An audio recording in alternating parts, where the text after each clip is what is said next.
You know someone, or maybe you are someone, who panics over small things. A delayed reply, a tiny mistake, a sudden change in plans, a different tone in someone's voice, a small problem that other people seem to ignore. But for them, it doesn't feel small. Their heart starts racing, their thoughts speed up, their body becomes tense, and even when they know logically that nothing terrible has happened, emotionally it feels like something is about to go wrong. And this is where psychology becomes important. Because people who panic over small things are not always dramatic, weak, or overreacting for attention. Often, their nervous system has simply learned to search for danger everywhere. One of the biggest reasons this happens is connected to the amygdala, often called the brain's fear center. The amygdala is designed to detect danger quickly. It does not wait for perfect proof. It reacts first and asks questions later. This is useful when danger is real. But in anxious people, the amygdala can become overly sensitive. So instead of reacting only to serious threats, the brain starts treating uncertainty, silence, mistakes, rejection, conflict, or tiny changes as danger. That is why a small situation can create a huge emotional response. The event may be small, but the nervous system experiences it as unsafe. And once the body enters threat mode, the logical part of the brain becomes less powerful. The prefrontal cortex, which helps with reasoning, decision-making, and emotional control, becomes less active when fear takes over. So the person may think, I know I'm probably overthinking, but their body still refuses to calm down. This is not because they lack intelligence. It is because fear is louder than logic in that moment. Another reason people panic over small things is something psychologists call catastrophizing. Catastrophizing is when the mind jumps from a small problem to the worst possible outcome. Someone doesn't reply. The brain says, they're upset with me. A small mistake happens. The brain says, everything is going to fall apart. A friend sounds different. The brain says, they don't like me anymore. One small detail becomes the beginning of an imagined disaster. Psychiatrist Aaron Beck, one of the founders of cognitive therapy, explained that emotional suffering often comes not only from events, but from the meaning the mind gives to those events. In other words, panic often comes from interpretation, not reality. The situation is small, but the story created around it is terrifying, and the body reacts to that story as if it is true. This is why people who panic over small things often seek reassurance. Are you mad at me? Is everything okay? Did I do something wrong? What if this becomes worse?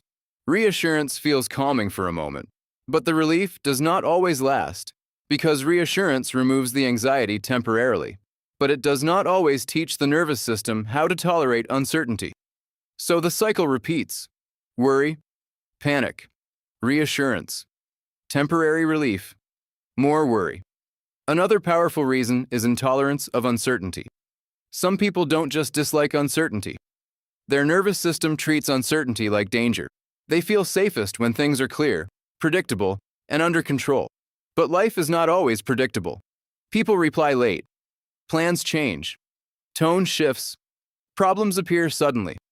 Other people's emotions are not always easy to read. So when something uncertain happens, the brain tries to solve it immediately. It analyzes, predicts, replays, overthinks, searches for hidden meaning. The person is not trying to make life harder. They are trying to feel safe. But the mind cannot solve every unknown, and when it tries to solve everything, it often creates more anxiety than clarity. This is why small things can feel mentally exhausting. The person is not only reacting to what happened, they are reacting to every possible thing it could mean. There is also a deeper emotional reason. Many people who panic over small things grew up in environments where small changes mattered. Maybe a parent's mood could shift suddenly. Maybe mistakes were punished harshly. Maybe silence meant anger. Maybe love felt unpredictable. Maybe conflict felt dangerous. So their nervous system learned to notice tiny signals early. A facial expression, a pause, a tone, a change in energy. This is called hypervigilance. Hypervigilance is when the brain constantly scans for signs of danger. And while this may have helped someone survive emotionally in the past, it can become exhausting in adult life. Because now, the person reacts to small things as if they are early warnings of emotional danger. They are not panicking for no reason. Their body is remembering old patterns. This also connects to attachment theory. People with anxious attachment often become highly sensitive to signs of distance, rejection, or abandonment. A short reply may feel like emotional danger. A delayed message may feel like rejection. A small disagreement may feel like the relationship is falling apart, not because they want to panic, but because connection feels connected to safety. So anything that threatens connection activates fear. And after they panic, many people blame themselves. They think, why am I like this? Why can't I just relax? Why do I make everything bigger than it is? But shame usually makes anxiety worse, because now they are not only anxious about the situation, they are anxious about being anxious. And that creates a second layer of suffering. Psychiatrist and researcher Dan Siegel uses the idea of the window of tolerance to explain emotional regulation. When someone is inside their window of tolerance, they can think clearly, feel emotions, and stay grounded. But when stress pushes them outside that window, they may panic, shut down, overreact, or become overwhelmed. For people who panic over small things, the window of tolerance may be narrow, so even small stressors can push them outside emotional balance quickly. The goal is not to shame the panic. The goal is to widen the window, and that happens slowly, through nervous system regulation, through breathing, through grounding, through learning to pause before reacting, through questioning catastrophic thoughts, through building trust that discomfort is not always danger. One powerful sentence is, "This feels unsafe, but that does not mean I am unsafe." That sentence matters, because anxiety often confuses feelings with facts. It says, I feel scared, so something must be wrong. But feelings are signals. They are not always truth. Sometimes anxiety is like a smoke alarm going off when there is no fire. Loud, uncomfortable, hard to ignore, but not always accurate. Another helpful question is, what is the most likely explanation, not the worst possible explanation? Because panic loves extremes. It jumps to disaster. But calm thinking looks for probability. Maybe they didn't reply because they are busy. Maybe the mistake is fixable.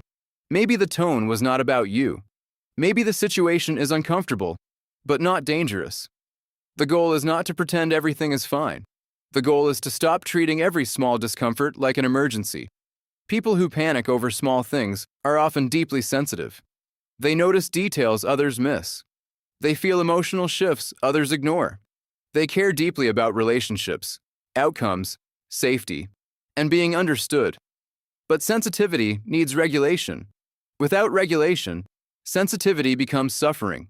Healing begins when they stop asking, why am I so broken? And start asking, what is my nervous system trying to protect me from? Because panic is often protection that became too intense, a survival response that forgot the danger had passed. And with awareness, practice, and patience, the brain can learn something new. A small problem can stay small. A delayed reply can just be a delayed reply. A mistake can just be a mistake.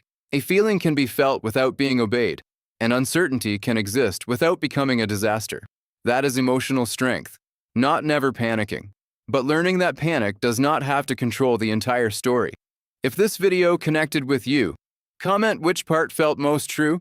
And if you enjoy deep psychology content like this, don't forget to like the video and subscribe for more videos about human behavior, emotions, anxiety, self-awareness, and the hidden patterns of the mind.